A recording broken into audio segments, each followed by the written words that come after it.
नमस्कार, मैं सचिन कुमार आपका अपने YouTube चैनल इंग्लिश एक्सपर्ट में हार्दिक स्वागत करता हूं।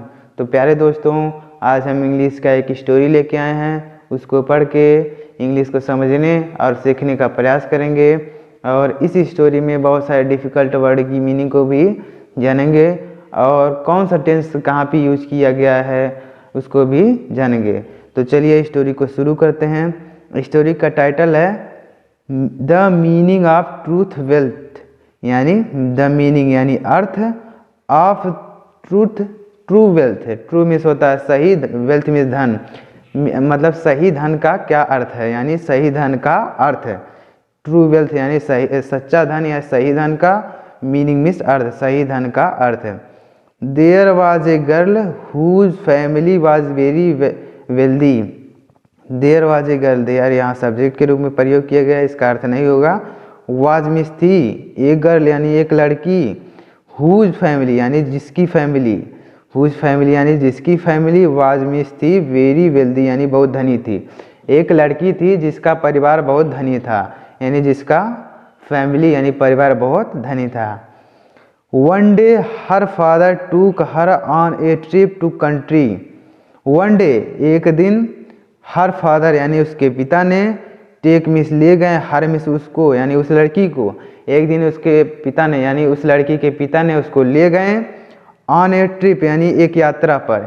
एक दिन उस लड़की के पिता ने उसको एक यात्रा पर ले गए टू द कंट्री यानी देश के, वेयर यानी जहाँ, ही एम्ड यानी उनकी इच्छा थी यानी उनका उद्देश्य था, टू शो यानी दिखाने का, हिज डॉटर यानी अपनी पुत्री को, यानी एक दिन उस लड़की के पिता ने उनको एक यात्रा पर ले गए यानी देश के यात्रा पर ले गए और उनका उद्देश्य था टू शो यानी दिखाने का, हिज डॉटर यानी अपनी पुत्री को, हाउ पुअर पीपुल लिव यानी हाउ यानी कैसे, पुअर पीपुल यानी गरीब लोग, लिव माने रहते हैं, यानी कि गरीब लोग कैसे रहते हैं।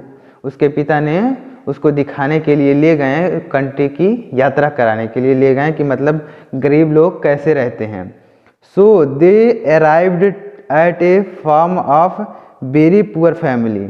सो इसलिए दे अराइव्ड वे पहुँचे, दे अराइव्ड यानी वो लड़की और लड़की के पिता पहुँचे, एट ए फार्म यानी एक फार्म पर, of a very poor family यानी एक बहुत गरीब परिवार के फार्म यानी घर पर पहुँचे। ठीक, एक बहुत गरीब परिवार के फैमिली यानी पुअर फैमिली के घर पे पहुँचे। They spend several days there, they spend यानी उन्होंने व्यतीत किया, सेवरल डेज यानी बहुत कई दिन, सेवरल डेज यानी कई दिन, देयर मीन्स वहाँ, उन्होंने कई दिन वहाँ बिताए यानी कई दिन व्यतीत किया।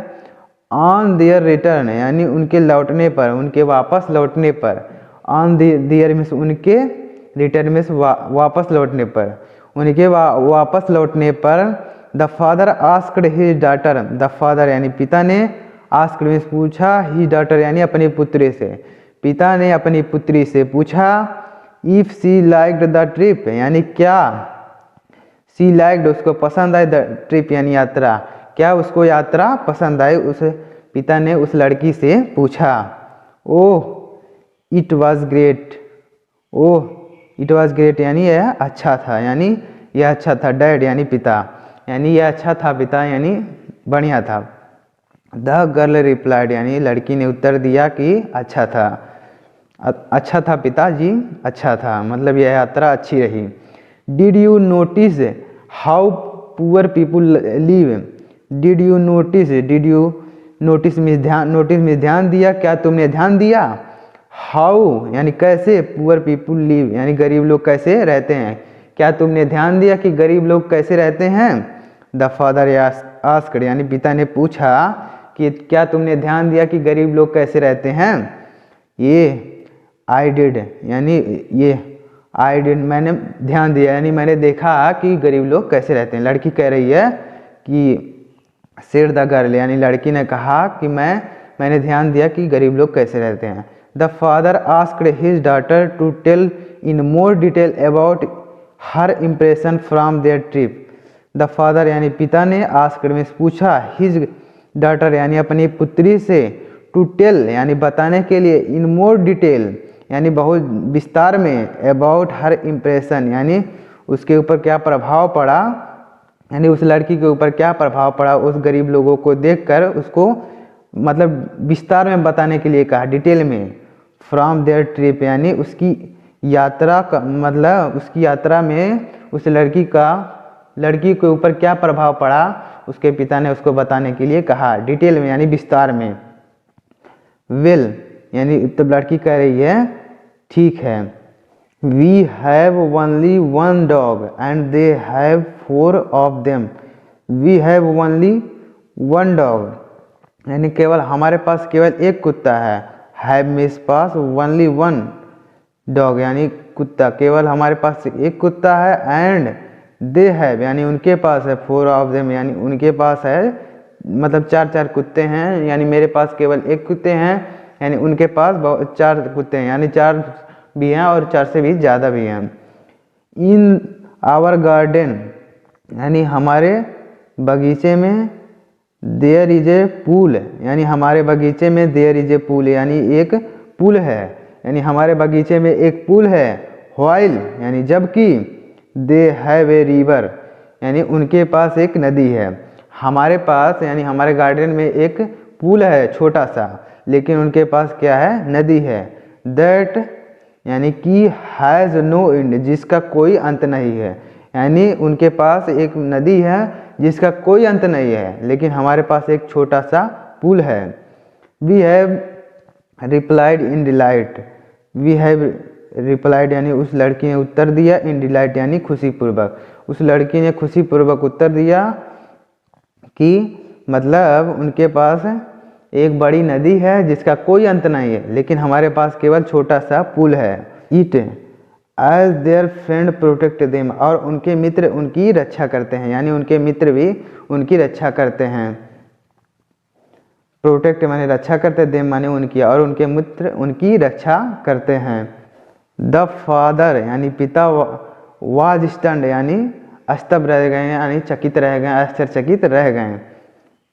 द फादर यानी पिता वाज स्टन्ड आश्चर्यचकित रह गए। ही कुड नॉट से any word. He could not वह नहीं कह सके, से मिस कह सके, एनी ए वर्ड एक भी शब्द नहीं कह सके, यानी उसके पिता आश्चर्यचकित रह गए, स्तब्ध रह गए कि मतलब इस लड़की ने इतना सब ध्यान दिया कि मतलब गरीबों के पास क्या क्या है और हमारे पास क्या क्या नहीं है। देन द गर्ल एडेड यानी आगे, द गर्ल यानी लड़की ने एडेड मीन्स आगे, यानी आगे और कहा थैंक यू डैड यानी धन्यवाद पिताजी, यानी धन्यवाद पिताजी for letting me see how poor we are. For letting यानी ले जाने के लिए, मी माने मुझे, सी माने दिखाने के लिए, यानी थैंक यू यानी धन्यवाद पिताजी मुझे ले जाने के लिए और दिखाने के लिए।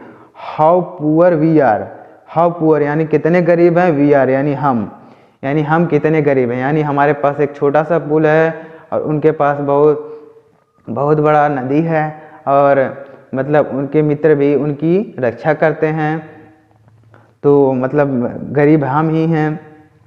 दिस स्टोरी शोज यह कहानी दर्शाती है यानी यह कहानी दिखाती है दैट ट्रू वेल्थ यानी सच्चा धन एज वेल एज यानी सच्चा धन साथ ही साथ हैप्पीनेस यानी सच्चा धन साथ ही साथ हैप्पीनेस इज नॉट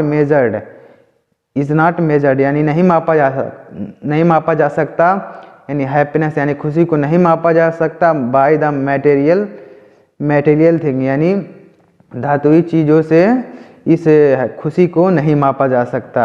लव यानी फ्रेंड यानी प्रेम, फ्रेंडशिप यानी मित्रता, एंड फ्रीडम और आज़ादी आर फार मोर वैल्यूएबल।